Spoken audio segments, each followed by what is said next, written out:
Yeah, so one of the things that always comes up in the amp modeling debate is whether or not a modeler can really sound as good as the real thing.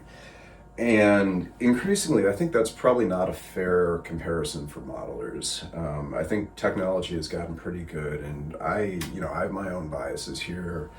I'm standing here in front of a Mesa half stack. I've played tube amps forever.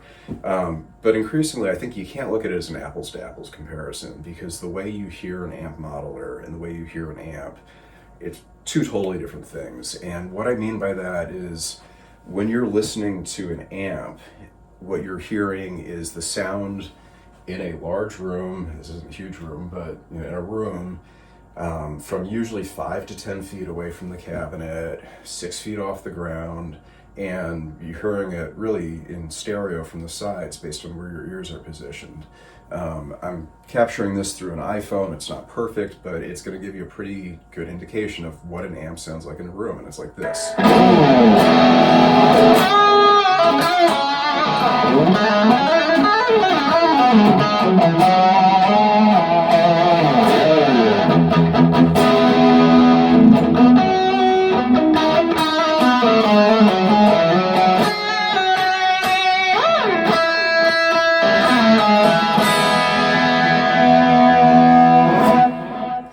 And for a lot of us, that sounds awesome. That's what we're used to hearing. That's kind of like our happy place as guitarists.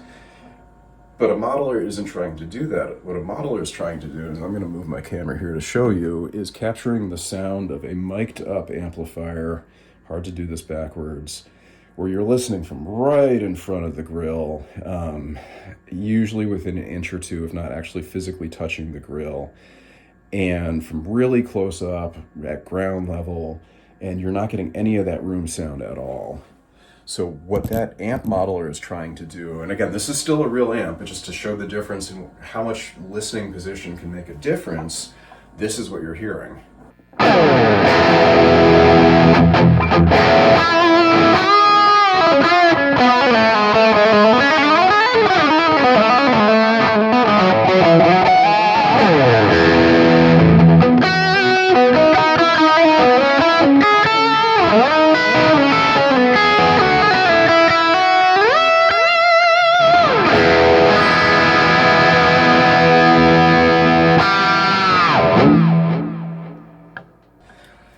And that's the same amp, that's the same guitar, it's the same room, but they really don't sound that much alike. And when you're hearing a cutting edge, top of the line amp modeler right now, I think it's really important to remember that you're not hearing what you're used to from an amp. You're hearing an attempt to get a great recorded guitar sound and not a great in the room guitar sound. And that's a pretty fundamental difference in tone.